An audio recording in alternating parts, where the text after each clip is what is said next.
Alright, welcome back. So the very first step is to take this excess of rope, pull that out, and you start by unwinding it, because this is the rope that we're going to use to make all the little diamonds and triangles that will ultimately tune up our drum.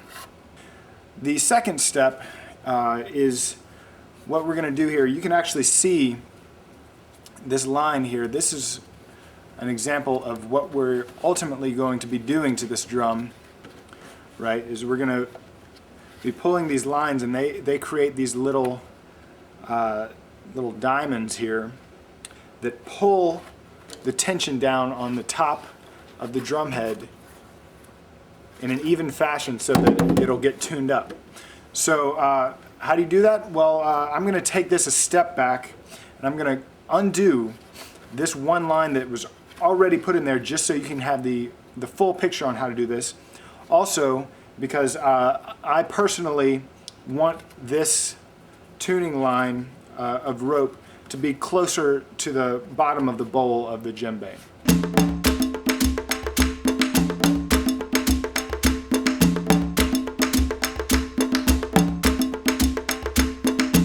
Alright, so there we are, all the way unwound with this rope, and now you'll hear. That's what a djembe does not want to sound like. Alright, so now that we have a completely flat drum here, it's time to tune it back up. So what you do is you get the end of your excess string, you go find where the other end of the string is reaching the bottom of the bowl. Then what you do is you find the two runners that are closest to that location. So in my case, it's these two right here, okay? And what you do is you're going to lace underneath those two strings up here at the top where you've got a little room to work with. Okay, so actually it's these two rather, because that's where mine connects. So let's lace under there, just like so. Just goes underneath. It's just that easy. And you pull it all the way through. Pull all that slack out. Okay, so now you can see as it gets closer down to the bottom of the bowl here, you just pull it snug. Then what this has done is, show you a close-up here, it has put the rope underneath those two lines. So now the main goal is to get these two lines to twist on each other like that and have the rope shoot through the other end. So how do you do that? Well, you take the two lines that you just went under, and for our case, we're going to take the right of those two. So this would be the left one, this would be the right. Get the end of your rope. Okay, so here's the end of my rope. You go over the top of the right one and below the left one. And then you just pull it through. All the way. And then you just snug that all the way down to the bottom, where you're going to see this little loop that's made. And watch what happens when you then pull that back to the right side. It jumps over, and since it's so nice and loose right now, it's very simple to do. But what you can see, hopefully, is that a little X is made there, and you can definitely see the crossing there. So that's exactly what we're after. And now you just repeat that process for each one of these runners along the way. So I'll show you slowly again for the next one. So you get the end of your rope, go back to the next two. So we just did these two. So now we're going to do the adjacent ones to the right, because I'm working in from left to right. I go under the two runners at the top, pull the slack all the way out, and then pull it down to the bottom of the bowl. And as you can see, there is a little square or rectangle shape almost made.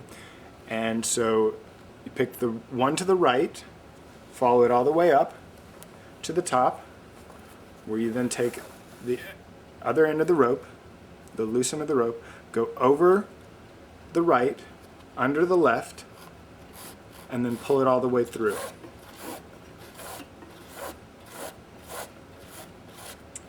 Okay, and then as it's coming down, you're going to see that loop go through, and now it kind of looks like it's going in the opposite direction, but then what you do is you get a good hold on it and then pop it over to the right and pull it down. And now you can see that rope line is starting to make a horizontal, it's a parallel rope line to this bottom ring that we have holding all of the ropes on for the entire drum. So, third time's the charm. Let me show you one more time slowly how I'm doing this, and then I'm going to speed up the tape as I go through the entire process so that you can not spend your whole afternoon watching this video. Alright, so again, very next two. Okay, so here's the first ones that we did, second two that we did. Now we're on the third two. Okay? So you just find those two. Remember, you follow them all the way to the top. You go under those two, and then pull it all the way through. Okay? So this is all over here. And then as it's coming down, pull it snug. And then you'll see, you just kind of keep that line in a parallel direction. So now we have this little square that's opened up, and we need to pinch it. So you get the loose end, you go over the one to the right and under the one to the left.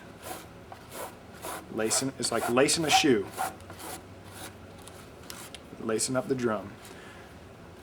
Got that loop that comes all the way down to the bottom, then you pull it all the way to the right and then down. Okay, so that's 1, 2, 3 of them so far. Now I'm going to go through the entire tuning process, but I'm just going to speed up the tape so you can see what it looks like. And as you're going along, this is another tip, you can listen to the tune of the drum head to get it exactly where you want it. And with just those 3 knots in there, it's still way loose. So I've got a lot of tuning to do. So here we go. Are you looking to take your djembe playing to the next level? Then you might be interested in checking out Journey Through the Congo Cycle, an instructional DVD course for Afro-Cuban drumming. There's a total of 3 cycles, the Palo, the Yuca, and the Makuta rhythms. These are Afro-Cuban rhythms that have been passed down from the Cuban masters. You know, it takes you step by step through each drum, each pattern, how to layer them all together. You can find a direct link below in the more info section of this video on YouTube, or just go over to Presto Music Store and look up Journey Through the Congo Cycle.